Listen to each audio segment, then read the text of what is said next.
Voiko maa savuta? Kyllä voi. Meillä tuolla on tämmönen alue, missä maa savuaa.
Todella kaukana ja tänne asti tulee tää vesi juttu. Tää on aivan todella iso ja laaja alue.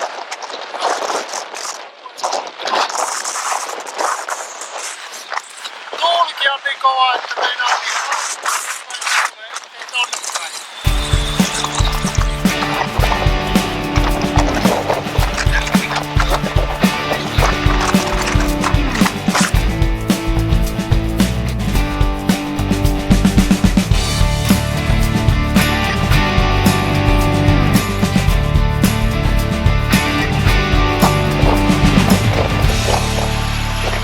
No näytä vähän, että mistä on kyse.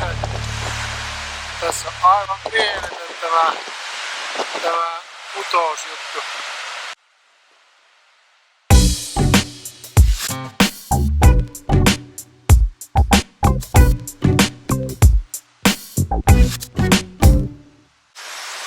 Elikkä jos olisi sattunut se huolettava muirentas mukaan, niin olisi mennyt toista, kun ei sattunut. Joudutaan nyt löytymään vaan ihan katsomaan tää vesipuisto.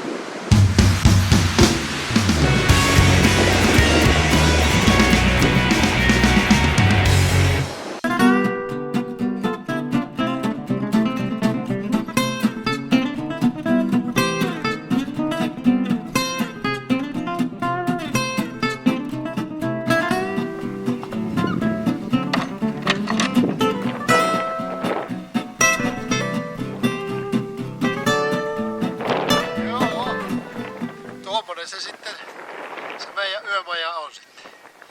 Pikkusen on heinää päässyt kasvamaan kattoon ja vähän hirsinenhän toi on, mutta menettelee.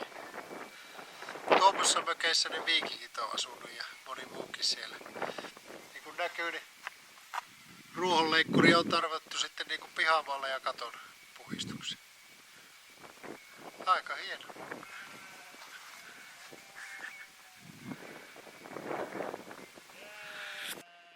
Islannin hevosia. Näitä on kyllä aika... Täällä pelloilla juoksee niinku vapaana vaikka kuinka paljon. Mukavan näköisiä nämä on.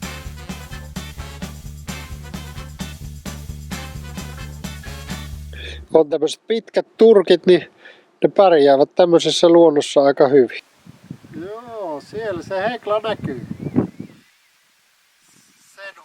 Voitaisiin kiivetä, mutta en tiedä, uskalletaanko. 2000-luvulla se on viimeksi pamahtanut. Sen takia me ollaan nyt sen verran kaukana, että jos jysähtää, niin ei sitten jalat pala.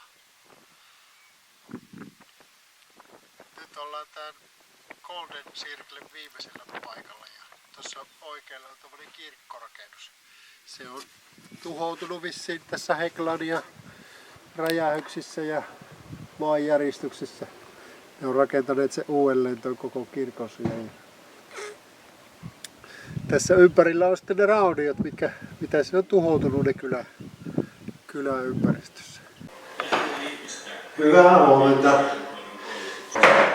Tänään me lähdetään sitten näkyy tähän kamera. Niin tässä on Islanti. Voi olla, että joutuu zoomaamaan tähän karttaan sitten. Zoomaamaan karttaa, mutta me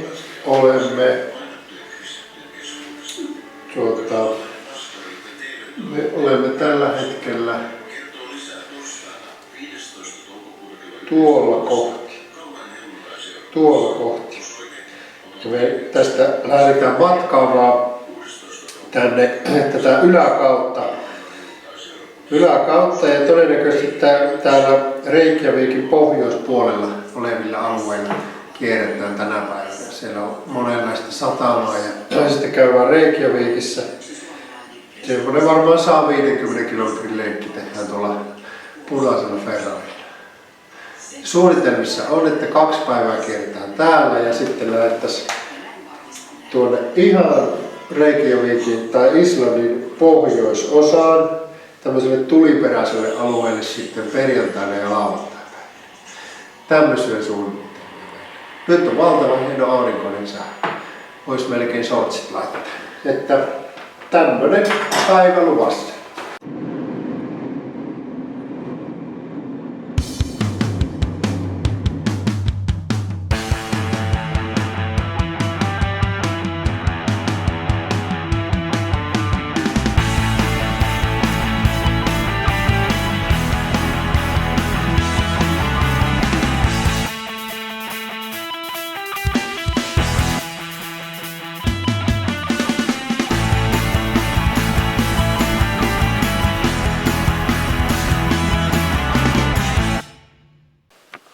Joo, Islannissa on nimittäin erikoinen tapa. Suomessa tehdään hirrestä kesämökit, mutta täällä on tavat toiset.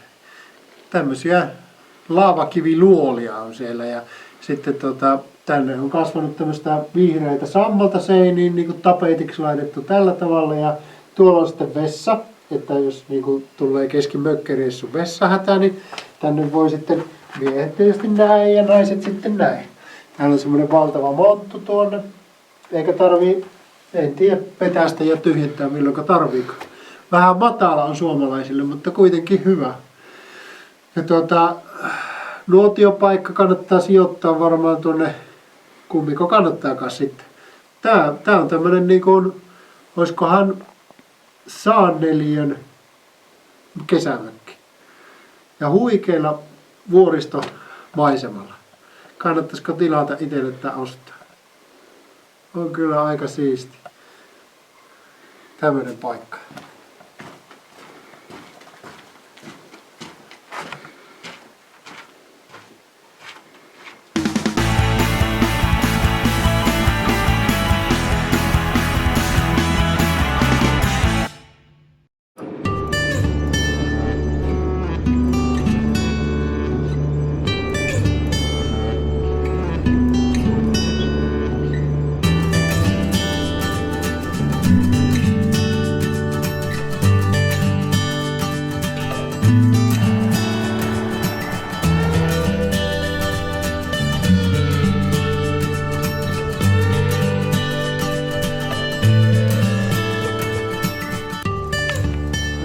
Kaikki kunnanvaltuutetut ja pienet päättäjät ja isommatkin, niin tästä voisi ottaa mallia. Tämä on Islannin, missä perustivat tämä Islannin nämä kaikki perusjutut. Täällä on päättäjät 1000 vuotta sitten tulleet aina kerran vuodessa 8 viikoksi päättämään asioista. Jo 2 viikkoa asunut kaikki kyläläiset ja päättäjät täällä. Tuolla laaksoissa on ollut hevoset ja muut. Ja täällä ollaan päätetty sitten vuoden kaikki lakiasiat ja kaikki muut asiat ja tuomiotkin on jaettu. Tää on aika mielenkiintoinen. 36 ukkoa on täällä rivissä ollut tuolla pitkin kallioita. Ja tästä se lainsäädäntö on lähtenyt. No niin, tää Pingvellir on tämmönen paikka, missä on nämä mannerlaatat halennut myös. Elikkä tässä on nyt 2 tämmöistä railoa. Tää monia tuhansia kilometriä jatkuu tää railo. Tuossa parhaiten näkee tuossa edessä joki menee sen railon toisella puolella ja tuossa on valtavat kuilut ympäri tuota Mannerlaattaa, että sillä tavalla on hauskan näköinen kokemus.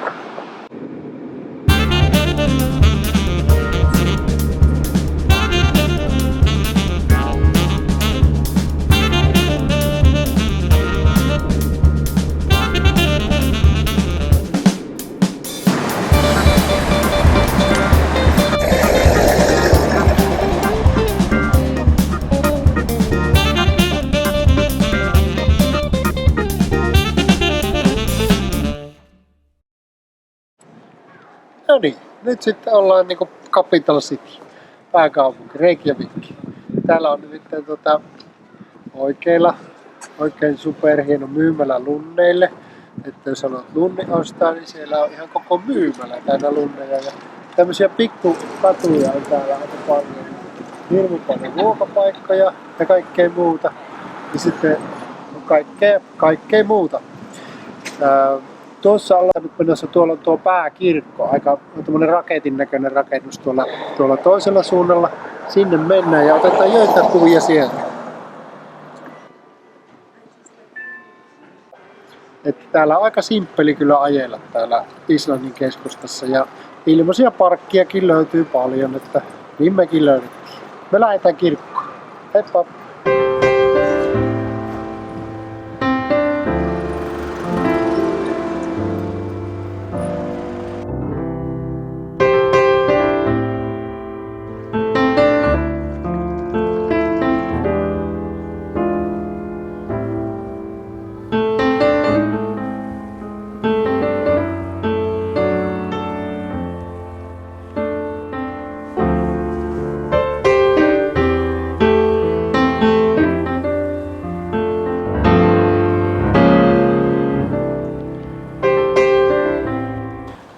Täällä kalakukko syö tämmöiset erikoisen näköiset pulut. Nämä on tämmöisiä räikyvän värisiä. Tykkäävät ihan samalla tavalla kaikesta mitä ihmiset heittää.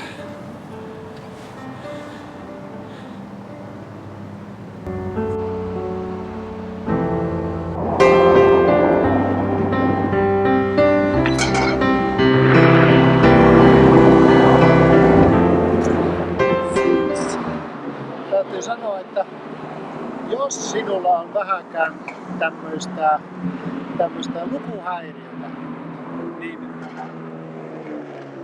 voi olla, että Reykjavikissa ja Islannissa sinulla on vielä enemmän vaikeuksia kuin kotimaassa. Nämä kirjaimet ja sanayhdistelmät on semmosia, että ei näistä ymmärrä mitään.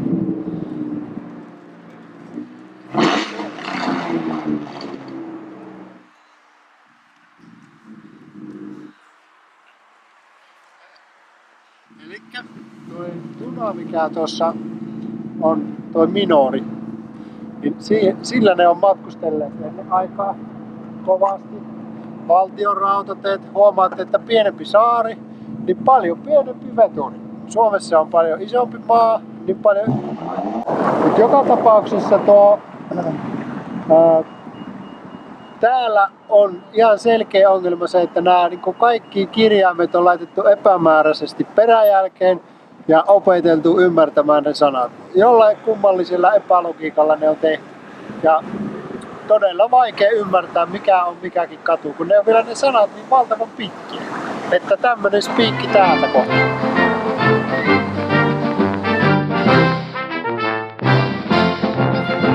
Eli tää Kilsir on tämmönen Reykjavikin keskustassa oleva hyvä ruokapaikka. Me tilattiin nyt valashampurilainen minulle ja mielenkiintoista maistaa nyt sitten niinku valasta ensimmäistä kertaa varsinkin niitä hampurilaisia. Eli kohta päästään niitä herkuttelemaan. Että mukavaa syöntireissu.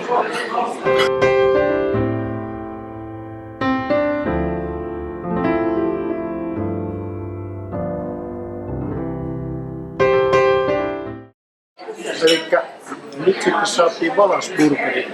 Täällä Monessa paikassa saa McDonaldsin burgereita, mutta täällä on Valas-burgereita. Merkillinen vuoro päästään syömään Valasta. Eli tämän näköinen se on ja ei muuta kuin kimppu. Kiitoksia.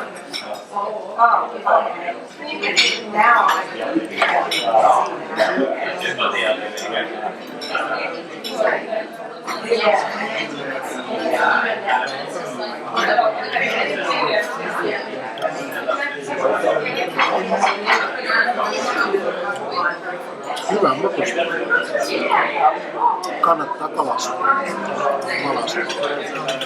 No, olipa huippu hyvä Valas, hampurilainen. Siis täytyy sanoa, että se oli koko liha Valas pihvi.